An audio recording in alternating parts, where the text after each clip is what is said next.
ত্রিকোণমিতিক অনুপাত এমন একটা চ্যাপ্টার, যে চ্যাপ্টারটা নিয়ে তোমরা স্টুডেন্টসরা প্রত্যেকেই কম বেশি কিছু না কিছু সমস্যার মধ্যে পড়ো, কোনো না কোনো অসুবিধার মধ্যে পড়ো, যার কারণে এই চ্যাপ্টারের টোটাল কনসেপ্টটা তোমাদের মধ্যে ক্লিয়ার না হওয়ার কারণে এই সমস্যাগুলো হয়, তাই তো। তো আজকের ভিডিওটায় আমি এই চ্যাপ্টারের কোনো অঙ্ক করাবো না, শুধুমাত্র এই ত্রিকোণমিতিক অনুপাত চ্যাপ্টারটার যাবতীয় সমস্ত কিছু সূত্র, সমস্ত কনসেপ্ট কিভাবে মনে রাখবে তোমরা, কতগুলো সূত্র হয়, কতগুলো অনুপাত হয়, এর যে মান থাকে ট্যান থিটা সাইন থিটা, এদের যে মান থাকে সেগুলো কিভাবে সহজে মনে রাখতে পারবে, তার প্রত্যেকটা কনসেপ্ট নিয়ে আলোচনা করব। ভিডিওটা প্রথম থেকে শেষ পর্যন্ত তোমরা যদি দেখো, আমি একেবারে তোমাদেরকে গ্যারান্টি দিতে পারি যে এই সংক্রান্ত অর্থাৎ ত্রিকোণমিতিক অনুপাতের কনসেপচুয়াল কোনো সমস্যা আর কোনো রকম কোনো সমস্যাই তোমাদের মধ্যে থাকবে না। এবং এই কনসেপ্ট যদি একবার ক্লিয়ার করে ফেলতে পারো তাহলে বাকি অঙ্ক কিন্তু অনায়াসেই হয়ে যাবে। কনসেপ্ট ক্লিয়ার থাকলে অঙ্ক করা 1 মিনিটও সময় লাগে না, তাই তো। আমি প্রথমেও বলেছিলাম যতগুলো ক্লাস তোমরা আমার করেছো প্রত্যেকেই যেন আমি কনসেপ্টের ওপর ফোকাস করি। কনসেপ্ট একবার যদি ক্লিয়ার হয়ে যায় সেক্ষেত্রে অঙ্ক খুব অনায়াসে হয়ে যায়। তাহলে আজকের ভিডিওটায় আমি ত্রিকোণমিতিক অনুপাত চ্যাপ্টারটা শুরু করছি। তাহলে ভিডিওটা অবশ্যই মনোযোগ সহকারে দেখবে। যদি ভালো লাগে একটা লাইক করতে পারো, আর চ্যানেলে প্রথমবার হয়ে থাকলে চ্যানেলটাকে সাবস্ক্রাইব করে আমাদের এই চ্যানেলের সাথে জুড়ে থাকতে পারো। তাহলে আজকে আমরা শুরু করব ত্রিকোণমিতিক অনুপাত, এবং প্রথমে আমরা জানবো ত্রিকোণমিতিক অনুপাত তার মানেটা কি, ত্রিকোণমিতিক অনুপাত কাকে বলে। দেখো, বইতে আমরা সংজ্ঞা প্রত্যেকেই জানি, বইতে সংজ্ঞা রয়েছে, তোমরা দেখতে পারো। বইতে লেখা রয়েছে সমকোণী ত্রিভুজের যে 3টি বাহু, সেই 3টি বাহুর মধ্যে যে কোনো দুটির অনুপাত যদি আমরা বের করি তাহলে যে 6 প্রকার অনুপাত পাওয়া যায় সেগুলোকেই ত্রিকোণমিতিক অনুপাত বলা হয়। কিন্তু সংজ্ঞা জেনে আমরা কি করব? সংজ্ঞা থেকে আমাদের কোনো অঙ্ক হবে না, কিন্তু এই সংজ্ঞাটার মানে আছে, সেই মানেটা আমাদের জানতে হবে। দেখো, ত্রিকোণমিতিক অনুপাত চ্যাপ্টার আমরা শুরু করলেই আমাদের সর্বপ্রথম মনের মধ্যে একটা ছবি আসবে। সেই ছবিটা হচ্ছে কি? একটা সমকোণী ত্রিভুজ, এবং তার জন্যই এই সমকোণী ত্রিভুজটা আমরা এঁকে রেখেছি। এইবার এই সমকোণী ত্রিভুজের 3টি বাহু, এই কোণটা সমকোণ, তাহলে 3টে বাহুকে কি বলে আমরা প্রত্যেকে জানি। এই যে এসি বাহুটা, এটাকে বলা হয় অতিভুজ। এটাকে কি বলা হয়? অতিভুজ। প্রত্যেকে জানো। তোমরা বলবে না, শুধু অতিভুজ তো নয়, আমরা জানি এটাকে লম্ব বলে, এটাকে ভূমি বলে, জানি। কিন্তু এখানে একটা ট্রিক্স আছে, এখানে একটা কনসেপ্ট আছে। এইটাকে যে আমরা লম্ব বলছি, সেটা কোন কোণের সাপেক্ষে? এই কোণের সাপেক্ষে। এখানে এই কোণটা কিন্তু মাস্ট। এই কোণের সাপেক্ষে এটাকে বলবো লম্ব এবং এটাকে বলবো ভূমি। কারণ কি? এটা ভূমির দিকে আছে, এটা লম্বের দিকে আছে, তাই এই কোণের সাপেক্ষে এটা লম্ব, এটা ভূমি। অতিভুজ নিয়ে কোনো সমস্যা নেই, কারণ অতিভুজ কি? অবশ্যই সমকোণের বিপরীত বাহুকে অতিভুজ বলে, এটা আমরা প্রত্যেকে জানি। কিন্তু কেন বললাম এই কোণটা? এই কোণের বদলে আমরা যদি এই কোণটাকে বলি এই কোণের সাপেক্ষে, তখন ছবিটা কি হবে? ছবিটা এইভাবে ঘুরে যাবে। কল্পনা করো, ছবিটা কি হবে? এইভাবে ঘুরে যাবে। ইমাজিনেশন পাওয়ার তৈরি করতে হবে, তবেই কিন্তু কনসেপ্ট ক্লিয়ার হবে। আমরা যদি এই কোণের সাপেক্ষে বলি তখন ছবিটা এইভাবে ঘুরে যাবে, তখন এই বাহুটা হয়ে যাবে লম্ব এবং এই বাহুটা তলায় চলে আসবে, অর্থাৎ এবি হয়ে যাবে ভূমি এবং বিসি হয়ে যাবে লম্ব। তাই কনসেপ্টের প্রথম ভাগেই তোমাদের কি শিখতে হবে? কোন কোণের সাপেক্ষে আমরা লম্ব বলছি, ভূমি বলছি, অর্থাৎ এটাকে পারপেন্ডিকুলার বলছি, এটাকে বেস বলছি, এবং এটা হচ্ছে হাইপোটেনাস বা কি? অতিভুজ। তাহলে এই 3টে কনসেপ্ট আমাদেরকে মাথায় রাখতে হবে। এরপর আমাদের যাবতীয় যা অঙ্ক হবে সেগুলোকে আমরা ত্রিকোণমিতিক চ্যাপ্টারে প্রবেশ করব। কিভাবে? আস্তে আস্তে যাচ্ছি। তাহলে আমি বলছি এই কোণটার সাপেক্ষে এটাকে লম্ব বলেছি, এটাকে ভূমি বলেছি, এবং অবভিয়াসলি এটা অতিভুজ। অতিভুজের কোনো চেঞ্জেস হয় না, অতিভুজ, তাই তো। তাহলে এই কোণটাকে আমরা বলবো থিটা। এই কোণের সাপেক্ষে যখন আমরা কাজ করছি এই কোণটাকে আমরা বলবো থিটা। এবার ত্রিকোণমিতিক অনুপাত কয় ধরনের হয়, কিভাবে হয়, সেগুলো নিয়ে আলোচনা করি। দেখো, আমাদের কাছে 3টি বাহু রয়েছে, অতিভুজ, লম্ব এবং ভূমি। প্রথমত আসে, আমরা কি বলতে পারি? লম্ব বাই অতিভুজ।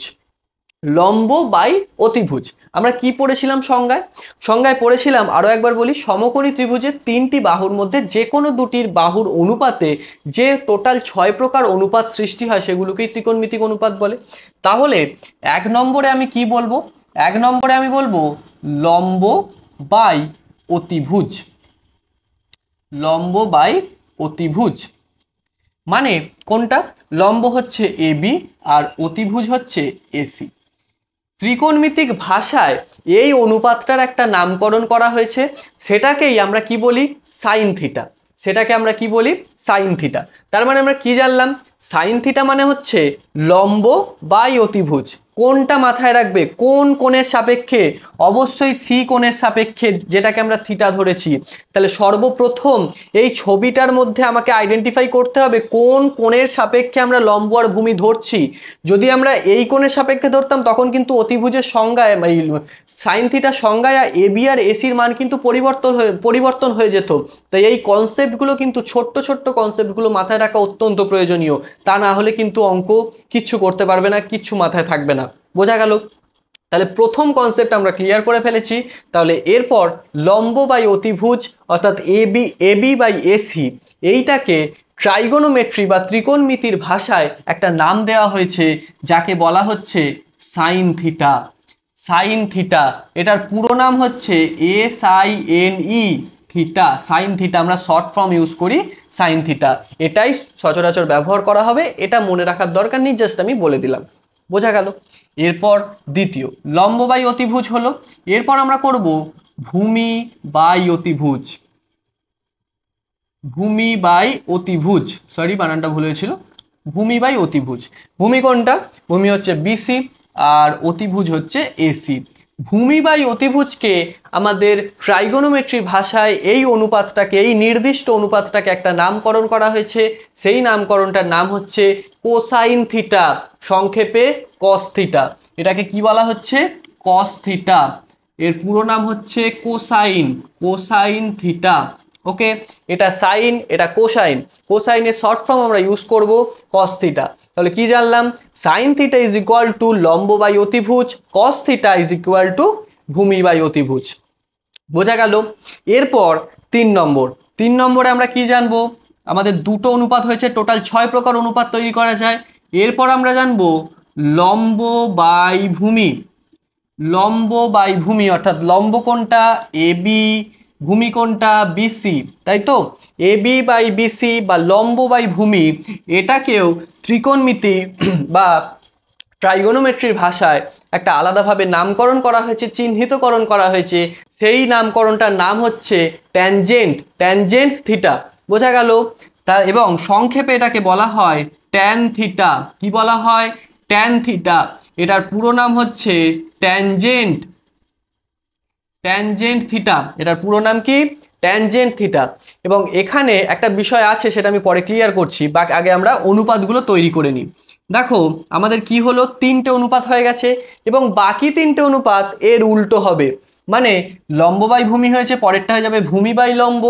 তারপর ভূমি বাই অতিভুজ হয়েছে, এটা হয়ে যাবে অতিভুজ বাই ভূমি। সেগুলোর আলাদা আলাদা নাম আছে, আমরা আসি। তাহলে লম্ব বাই ভূমি, এরপর আমরা করব ভূমি বাই লম্ব। এটা কি? ভূমি বাই লম্ব অর্থাৎ BC বাই AB। এটাকে ট্রাইগোনোমেট্রির ভাষায় কি নাম করা হয়েছে? ট্যান থিটার উল্টো লম্ব বাই ভূমি, আর এটা হয়ে যাচ্ছে ভূমি বাই লম্ব। এটার নামকরণ করা হয়েছে কট থিটা, আর যার পুরো নাম হচ্ছে কোট্যানজেন্ট থিটা। পুরো নাম কি? কোট্যানজেন্ট থিটা। পুরো নাম মনে রাখার কোনো প্রয়োজন নেই, আমি একেবারে ধারণাটা গোড়া থেকে ক্লিয়ার করছি, তাই পুরো নামও তোমাদেরকে আমি বলে দিচ্ছি।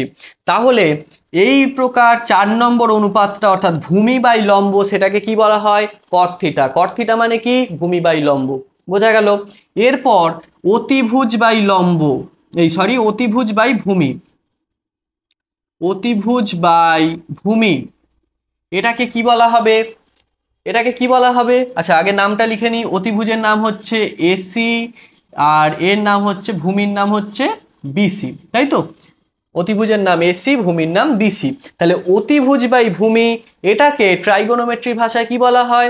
এটাকে বলা হয় সেক থিটা। যার পুরো নাম কি? যার পুরো নাম হচ্ছে secant theta, ACCANT, secant theta. সংক্ষেপে বলা হয় সেক থিটা। পুরো নাম সেক্যান্ট থিটা। বোঝা গেল? Secant theta. এবং লাস্ট অর্থাৎ 6 নম্বর অনুপাতটা কি? অতিভুজ বাই লম্ব। অতিভুজ বাই লম্ব। অতিভুজ কোনটা? অতিভুজ AC আর লম্ব কোনটা? লম্বর নাম এ বি। এটাকে কি বলা হয় ট্রাইগোনোমেট্রি ভাষায়? এটাকে বলা হয় কোসেক্যান্ট থিটা, সংক্ষেপে কোসেক থিটা। তাহলে এটাকে কি বলা হয়? কোসেক থিটা, পুরো নাম কোসেক্যান্ট থিটা। বোঝা গেল? তাহলে আমরা কি জানলাম? 6 প্রকার অনুপাত করলাম। এইবার এইখানে একটা ট্রিক্স আছে যেটা তোমাদের খুব ভালোভাবে মনে রাখতে হবে। কি? দেখো, লম্ব বাই ভূমি, তার বিপরীত হচ্ছে ভূমি বাই লম্ব, ঠিক কি না? ভূমি বাই অতিভুজ, তার বিপরীত হচ্ছে অতিভুজ বাই ভূমি। আবার লম্ব বাই অতিভুজ, তার বিপরীত হচ্ছে অতিভুজ বাই লম্ব। তাহলে এখান থেকে আমরা কি বলতে পারি? সাইন থিটা কোসেক থিটার উল্টো, কস থিটা সেক থিটার উল্টো, ট্যান থিটা কট থিটার উল্টো। একইভাবে কোসেক থিটা সাইন থিটার উল্টো, সেক থিটা কস থিটার উল্টো, কট থিটা ট্যান থিটার উল্টো। তাই তো? তাহলে আমরা কি বলতে পারি? লম্ব মানে সাইন থিটার বিপরীত কোনটা? Cosec theta. কস থিটার বিপরীত কোনটা? Sec theta. ট্যান থিটার বিপরীত কট থিটা। তাহলে এই যে বিষয়বস্তুগুলো পেলাম আমরা, তাহলে এখান থেকে অনায়াসে এইগুলো বলতে পারি কি? Sine theta equal to 1 by cosec theta. কারণ কি? সাইন থিটার বিপরীত তো কোসেক থিটা, তাই তো? তাহলে সাইন থিটার সঙ্গে কোসেক থিটার অনন্যক সমান হবে, কারণ বিপরীত উল্টো। আবার কোসেক থিটার সঙ্গে সাইন থিটার অনন্যক সমান হবে, তাই তো? তাহলে এই কনসেপ্টগুলো, এই ছোট্ট কনসেপ্টগুলো কোথা থেকে আসছে? এইভাবে আমরা শুধুমাত্র এই তিনটে যদি মনে রাখি, এই তিনটের বিপরীত এইগুলো। আবার এদের সঙ্গে এদের সম্পর্ক রয়েছে, রিলেশন রয়েছে, তাহলে এইগুলো মনে রাখতে পারি এইভাবে। আবার কস থিটা সমান 1/sec থিটা, তাই তো? তারপর কি রয়েছে? ট্যান থিটা সমান 1/cot থিটা। তাহলে বোঝা গেল এই ছোট্ট ছোট্ট কনসেপ্টগুলো কত সহজে আমরা জেনে গেলাম, তাই তো? এরপর এই যে বিষয়বস্তুগুলো আমরা পেলাম, এরপর এখান থেকে আরো কয়েকটা জিনিস বলা যায়, অনায়াসে বলা যায়। আমি তার আগে এই যে ছবিটা রয়েছে সেই ছবিটাকে আমরা মুছে দিচ্ছি।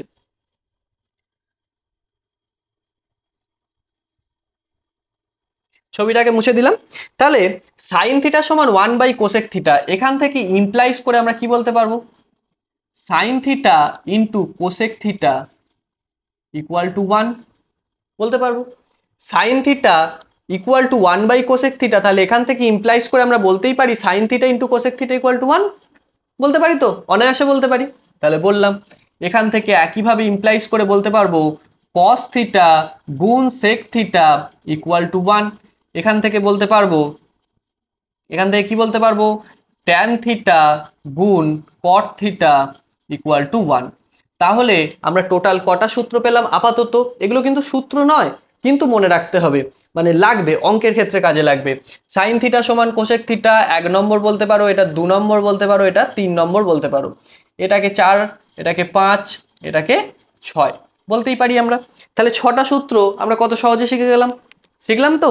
6টা সূত্র আমরা শিখে গেলাম। এরপরে আমাদের আর দুটো কনসেপ্ট রয়েছে, মানে সেটা হচ্ছে এই যে জিনিসগুলো বোঝালাম তার মাত্র দুটো কনসেপ্ট রয়েছে, সেটা খুব সাধারণ জিনিস। দেখো, ট্যান থিটা সমান হচ্ছে লম্ব বাই ভূমি, তাই তো? তাহলে সাইন থিটাকে যদি আমরা কস থিটা দিয়ে ভাগ করি তাহলে কি হবে? আমরা লিখি তো, দেখো তো কি হয়।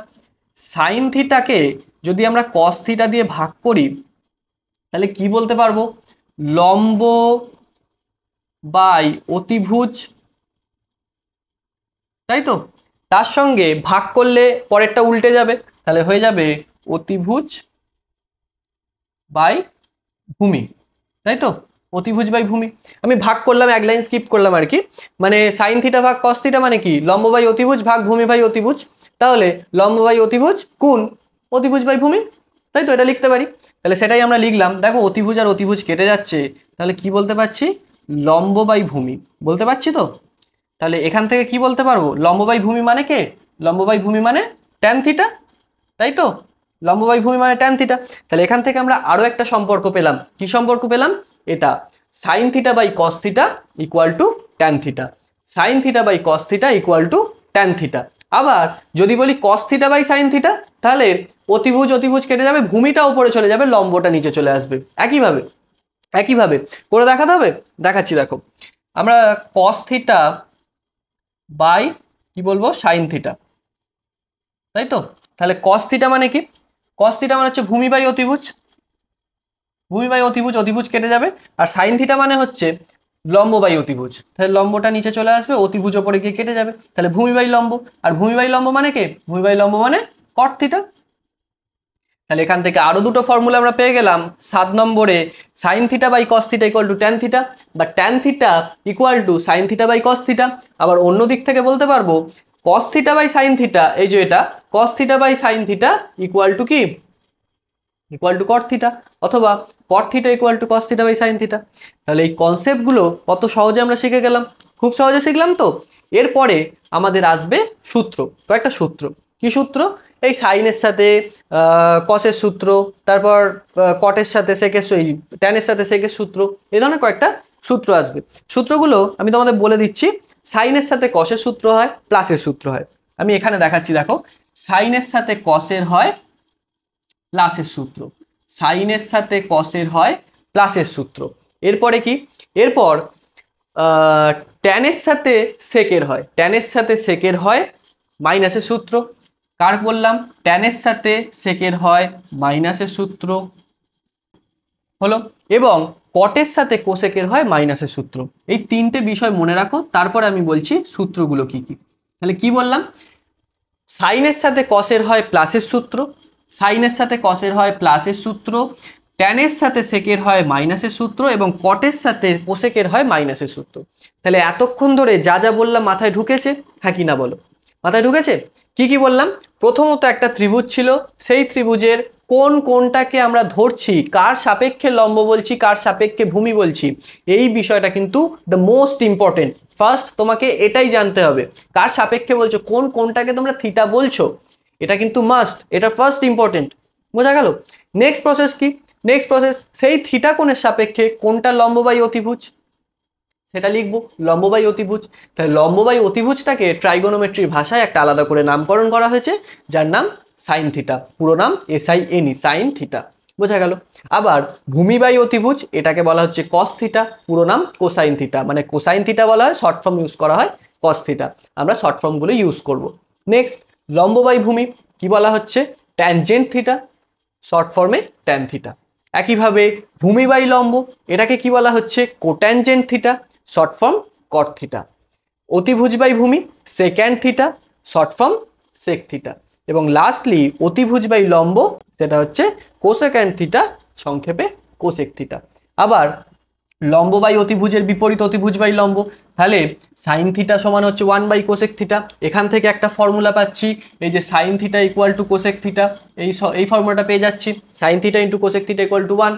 আবার আবার দেখতে পাচ্ছি কি, এই যে ভূমি বাই অতিভুজ, তার বিপরীত অতিভুজ বাই ভূমি, তাহলে কস থিটার বিপরীত কি? সেক থিটা, তাহলে কস থিটা সমান 1 বাই সেক থিটা। এখান থেকে ফর্মুলা পেয়ে যাচ্ছি cos theta into sec theta equal to 1 পেলাম। এবং লাস্টলি আরও একটা কি পাচ্ছি? আরও পাচ্ছি দেখো, এই যে ট্যান থিটার সঙ্গে কট থিটা বিপরীত, মানে লম্ব বাই ভূমি, এটা হচ্ছে ভূমি বাই লম্ব পুরোপুরি অনন্যক বিপরীত। তাহলে ট্যান থিটার সঙ্গে কট থিটার অনন্যক, ট্যান থিটা সমান কট থিটার অনন্যকের সাথে সমান, ট্যান থিটা সমান 1 বাই কট থিটা। তাহলে এখান থেকে আরও একটা ফর্মুলা পেয়ে গেলাম, tan theta into cot theta equal to 1। পেলাম তো?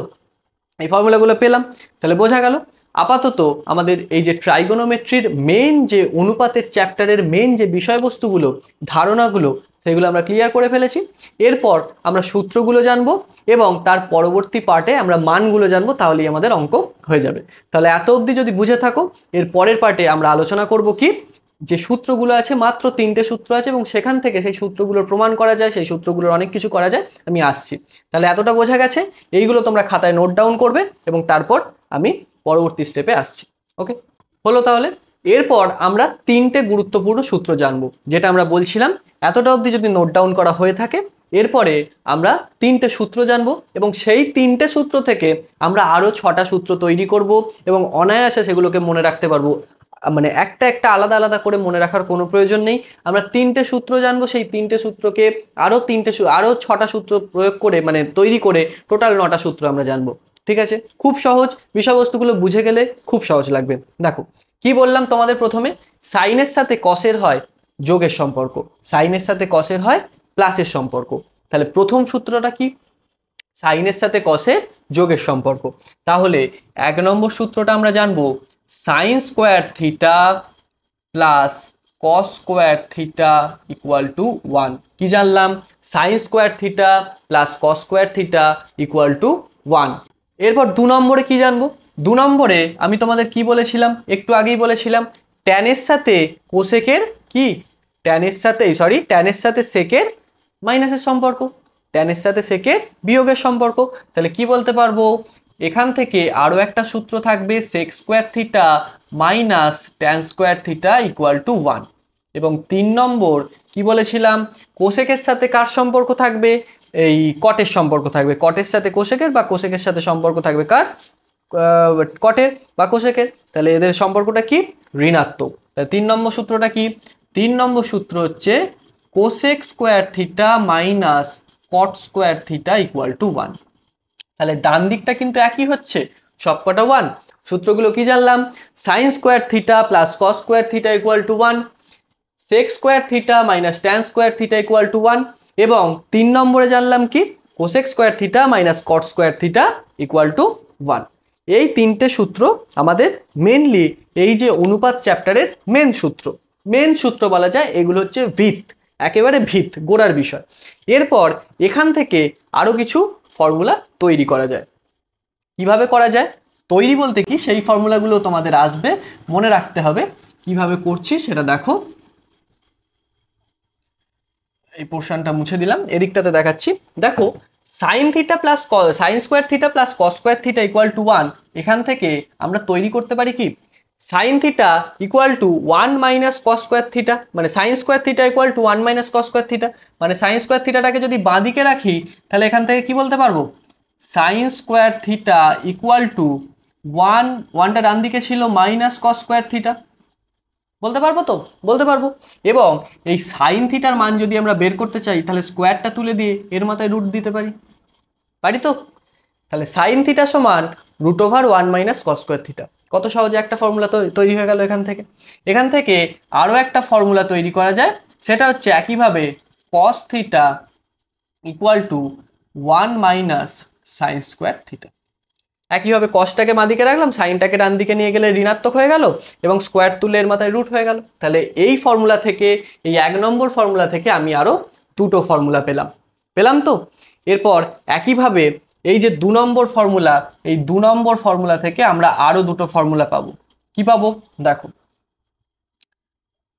সেক theta equal to root over 1 plus tan square theta. কারণ কি, ট্যানটা বাঁদিকে ঋণাত্মক ছিল, ডান দিকে গেলে কি হয়ে যাবে? প্লাস হয়ে যাবে। হবে তো? প্লাস হয়ে গেল।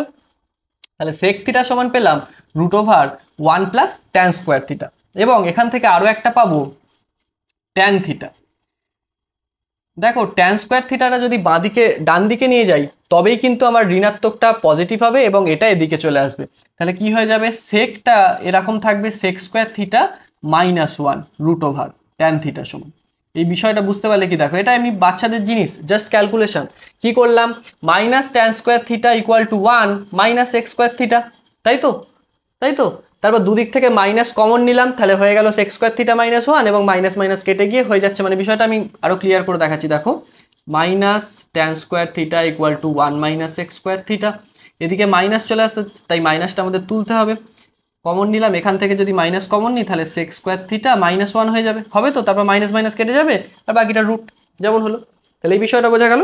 এখান থেকে আমরা তাহলে কি ফর্মুলা পেলাম?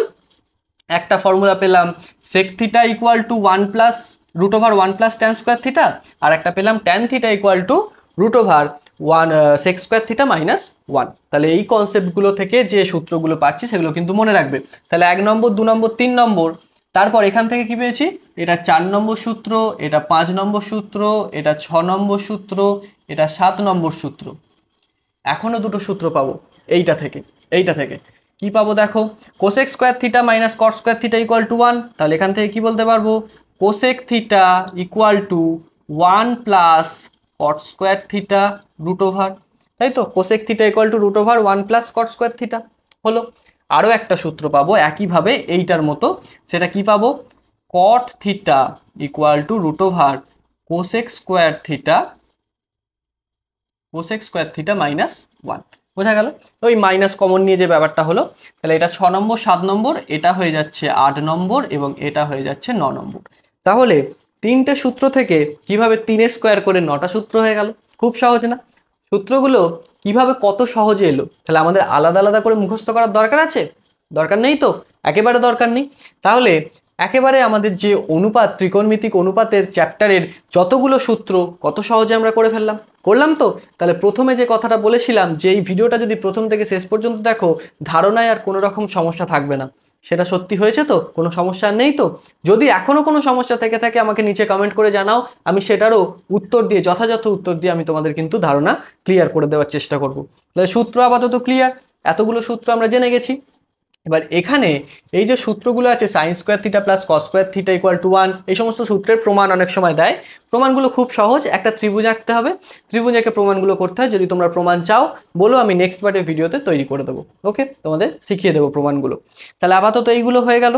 এরপর কয়েকটা মানে আছে, কয়েকটা জিনিস তোমাদের জানতে হবে। যেমন আমি তোমাদের বলছি, দেখো সাইন থিটা, এটার মানে কিন্তু সাইন গুণ থিটা নয়। আমরা কিন্তু সাইন থিটা বলছি, তার মানে সাইনের সঙ্গে থিটা গুণ হয়ে আছে, এইটা কিন্তু কোনো কনসেপ্ট নয়। বোঝা গেল? সাইন থিটা মানে কিন্তু সাইন থিটাই, সাইন গুণ থিটা নয়। বোঝা গেল? এইটা একটা কনসেপ্ট। আরও কি রয়েছে? সাইন স্কোয়ার থিটা, তার মানে কি সাইন থিটার হোল স্কোয়ার, এটা বলতেই পারি। কিন্তু সাইন স্কোয়ার থিটা মানে কখনোই sign square theta, sign square theta square নয়, আবার সাইন থিটা স্কোয়ারও নয়। এই বিষয়টা যেন মনে থাকে। সাইন থিটার হোল স্কোয়ার মানে এটা বলা যায়, বা সাইন থিটার হোল স্কোয়ার মানে এটা বলা যায়, এটা মানেই হচ্ছে এটা। কিন্তু সাইন স্কোয়ার থিটা মানে কখনো সাইন স্কোয়ার থিটা স্কোয়ার নয়, সাইন স্কোয়ার থিটা মানে কিন্তু সাইন থিটা স্কোয়ারও নয়। বোঝা গেল? এবং এই বিষয়গুলো শুধুমাত্র সাইনের ক্ষেত্রে নয়, সাইন, কস, ট্যান, কট, সেক, কোসেক প্রত্যেকটার ক্ষেত্রে একই বিষয়। এই জিনিসগুলোর ভুল কিন্তু করবে না। আরও কয়েকটা বিষয় আছে, যেমন ধরো আমি বলছি ট্যান 3 থিটা দেওয়া রয়েছে কোনো অঙ্কে, তাহলে সেক্ষেত্রে কিন্তু এই যে 3 থিটা, সেটা কিন্তু পুরোটাই কোণ, পুরোটাই কোণের মান। 3 থিটা মানে 3 ইন্টু 20 ডিগ্রি ধরো, তাহলে 3 20 60, ট্যান 60 ডিগ্রি। বোঝা গেল? কিন্তু এইটা মানে কখনোই কিন্তু 3 ট্যান থিটা নয়। 3টাকে ধরো আগে নিয়ে চলে যাব, এটা কিন্তু করা যাবে না, এটা কিন্তু করা যাবে না। আরও আরও কয়েকটা বিষয়, সেটা হচ্ছে না আর কিছু বুঝতে হবে না, মোটামুটি কনসেপ্ট ক্লিয়ার হয়ে গেল। এগুলোই সাধারণ জিনিস। এরপর আরও দু একটা জিনিস থাকে, সেগুলো ধরো বলছি, সেটা বলছি, যেমন ধরো sine theta equal to sine A, ধরো বলা আছে sine theta equal to sine A, এরকম বলা আছে। তার মানে আমরা বলতেই পারি থিটা সমান এ, এটা কিন্তু আমরা বলতে পারি, এই জিনিসটা বলতে পারি। বোঝা গেল? কিন্তু এই যে বিষয়টা বললাম, এই যে বিষয়টা বললাম, এগুলো কিন্তু মাথায় রাখবে। বোঝা গেল? তাহলে ট্রাইগোনোমেট্রি মোটামুটি কনসেপ্ট আমাদের ক্লিয়ার। এরপর আমরা মানগুলো কিভাবে পাবো, মানগুলো কিভাবে মনে রাখবো, সেটা নিয়ে নেক্সট পার্টে আলোচনা করছি। দেখো, এরপর আমরা এই যে ত্রিকোণমিতিক যে কোণগুলো রয়েছে তার মানগুলো কিভাবে মনে রাখবো সেটা নিয়ে আলোচনা করব।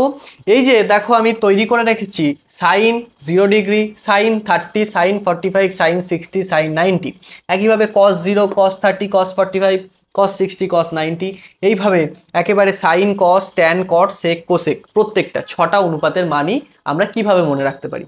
খুব সহজ পদ্ধতি বলবো, মাত্র দুটো, এই যে ছকটা তৈরি করেছি সেই ছকের মাত্র দুটো ঘরের মান আমরা মনে রাখবো। 1 নম্বর হচ্ছে সাইনের মান মনে রাখবো, 2 নম্বর হচ্ছে ট্যানের মান আমরা মনে রাখবো। তাহলেই আমরা এই টোটাল ছকটার প্রত্যেকটার মান অনায়াসে বের করে দিতে পারবো। কি মনে রাখবো?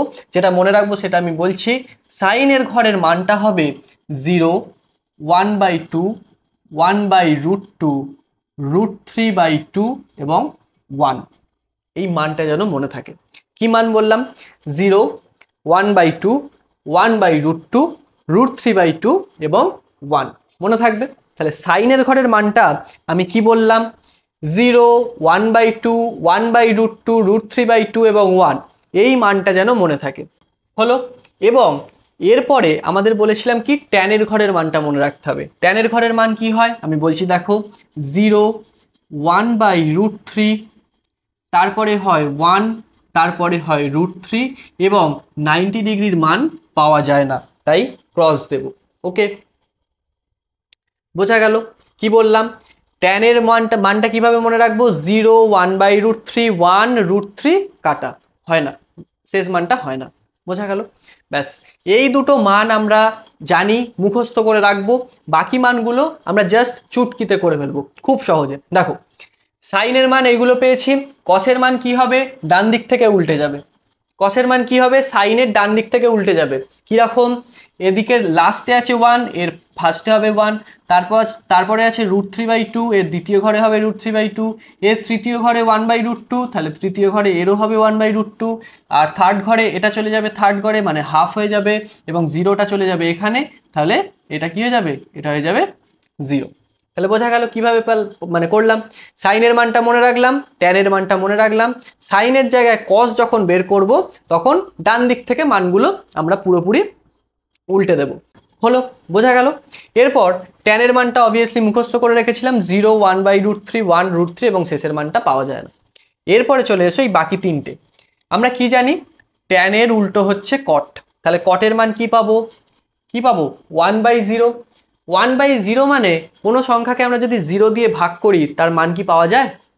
কোনো সংখ্যাকে যদি আমরা 0 দিয়ে ভাগ করি তার মান কি হয়? অসংজ্ঞাত। তাহলে কটের ক্ষেত্রে এই মানটা পাওয়া যাবে না। এবং এরপরেরটা কি হয়ে যাবে? √3 হয়ে যাবে। 1/√3 মানে কি? √3 হয়ে গেল এর অনন্যক করলে। এটা 1/1 মানে 1ই থাকবে। এইটা হয়ে যাবে 1/√3 এবং এইটা হয়ে যাবে 0। বোঝা গেল? এরপর সেকের মানটা কিভাবে পাবো?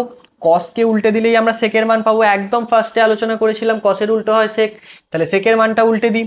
এটা কি হয়ে যাবে? 1/1 মানে 1, এটা হয়ে যাবে 2/√3, এটা হয়ে যাবে √2/1 মানে √2 বলতে পারি, শুধুমাত্র √2 বলতে পারি। এটা 1/2 মানে শুধু হয়ে যাবে 2, আর 0কে যদি 1 দিয়ে ভাগ করি, 1কে যদি 0 দিয়ে ভাগ করি তাহলে এর মান পাবো না, এর মান পাবো না। কোসেকের মান কি হবে? সাইনের উল্টো হয়ে যাবে কোসেকের মান, তাহলে কোসেকের মান 0, 1/0 মানে কোসেক 0র মান পাবো না, কোসেক 0র মান পাবো না। কেন? 1/0 মানে অসংজ্ঞাত, তাই তো? এটার উল্টো কি হবে? 1/2 এর উল্টো 2, 1/√2 এর উল্টো শুধু √2, আর √3/2 এর উল্টো 2/√3, আর 1 এর উল্টো 1ই হবে। তাহলে কোন কোন ঘরের মান পেলাম না? কট 0র মান পেলাম না, ট্যান 90র মান পেলাম না, এবং সেক 90র মান পেলাম না। এই মানগুলো বাদে আমরা প্রত্যেকটা মানই কিন্তু বের করতে পারি। ওকে, বোঝা গেল? তাহলে কিভাবে মনে রাখতে বললাম? আমরা সাইনের ঘরে প্রত্যেকটার মান মনে রাখবো এবং ট্যানের ঘরের প্রত্যেকটার মান, অর্থাৎ যে দুটো ঘরে আমরা স্টার দিয়েছি সেইগুলোকে আমরা মনে রাখবো। সাইন থেকে কসের মান আমরা কি করে বের করব? ডান দিক থেকে উল্টে দেব। কি করব? ডান দিক থেকে উল্টে দেবো, অর্থাৎ পার্শ্বীয় পরিবর্তন করব। চাইলে লিখে রাখতে পারো, পার্শ্বীয় পরিবর্তন করব। পার্শ্বীয় পরিবর্তন সেই ভৌত বিজ্ঞানে পড়েছো, আয়নার কনসেপ্ট। আয়নাতে কি হয়? ছবির পার্শ্বীয় পরিবর্তন ঘটে, তাহলে এটার আমরা পার্শ্বীয় পরিবর্তন করে দেবো। ওকে, হয়ে গেল। আর ট্যানের ক্ষেত্রে কি করব? ট্যানের ক্ষেত্রে তো আমরা মনে রাখবো বললাম। তারপর আমরা জানি ট্যানের উল্টো হচ্ছে কট, তাহলে ট্যানকে 1/tan করলেই কট পেয়ে যাবো। তাহলে 1/0 মানে অসংজ্ঞাত, তাই এটা কাটা। 1/1/√3 মানে √3, 1/1 মানে 1, √3/1/√3 মানে 1/√3। আর কাটার সঙ্গে যদি আমরা মানে কোনো একটা অসংজ্ঞাত টার্মকে যদি আমরা 0 দিয়ে ভাগ করি তাহলে সেটা আমাদের কি হয়ে যাবে? সেটা আমাদের 0 হয়ে যাবে, তাই তো?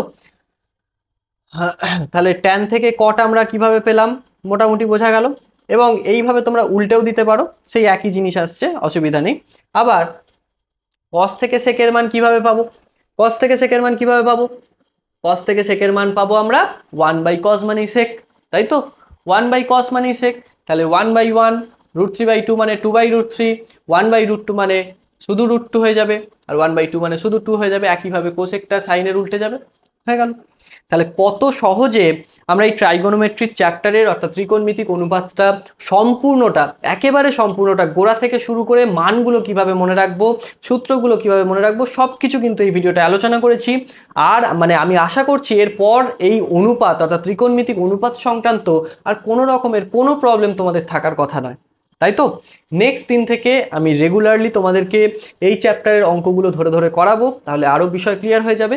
কিন্তু সর্বপ্রথম এই কনসেপ্টটা কিন্তু ক্লিয়ার করা জরুরি। আজকের ভিডিওটায় সম্পূর্ণ কনসেপ্ট নিয়ে আমি আলোচনা করেছি, এতক্ষণ ধরে তোমাদেরকে বোঝালাম। যদি তোমরা একটু উপকার পেয়ে থাকো, যদি একটু হেল্প হয়ে থাকে, ভিডিওটা একটা লাইক করো, চ্যানেলে প্রথমবার হলে চ্যানেলটাকে সাবস্ক্রাইব করতে পারো, বন্ধুদের সাথে শেয়ার করতে পারো এই ধরনের নিত্য নতুন ভিডিও পাওয়ার জন্য। এবং তার সঙ্গে আরও একটা কথা বলবো, ভিডিওটার মধ্যে আমি যা যা বুঝিয়েছি, যদি কোনো জায়গায় কোনো সামান্যটুকু ডাউটও থেকে থাকে আমাকে অবশ্যই নিচে কমেন্ট করো। আমি প্রত্যেকটা কমেন্টে ধরে ধরে রিপ্লাই দিই। আমি কিন্তু তোমাদের যে কোনো রকমের ডাউট আমি সলভ করে দেওয়ার চেষ্টা করব। এবং তার সাথে যদি ভিডিওটা ভালো লেগে থাকে একটা কমেন্ট করে জানিও যে হ্যাঁ দাদা ভিডিওটা ভালো লেগেছে, আমি বুঝতে পেরেছি, তাহলে সেটা আমার ভালো লাগবে। ওকে, তাহলে নেক্সট পার্টে আমরা অঙ্কগুলো নিয়ে আলোচনা করব। এই চ্যাপ্টার অর্থাৎ কোষে দেখি 23.1 বা 23.2 এই জাতীয় চ্যাপ্টারগুলো নিয়ে আলোচনা করব অঙ্কগুলো। তো সকলে ভালো থাকো, বাড়িতে ভালোভাবে এই যে কনসেপ্টটা বোঝালাম সেটা নিয়ে আলোচনা করো, মানে সেটা নিয়ে একটুখানি বসো, একটু ভাবো, চিন্তা ভাবনা করো, খাতায় লেখালেখি করো। আমি যেভাবে নোট ডাউন করলাম নোটগুলো পড়ো, মুখস্থ করো। যদি চাও নোটগুলো আমি আমার হোয়াটসঅ্যাপ চ্যানেলে দিয়ে দেবো, তোমরা সেখান থেকে দেখে নিতে পারো। তাহলে দেখা হচ্ছে নেক্সট ভিডিওতে অঙ্কগুলোর সাথে। সকলে ভালো থেকো, বাড়িতে ভালোভাবে অঙ্ক প্র্যাকটিস করো, দেখা হচ্ছে পরে।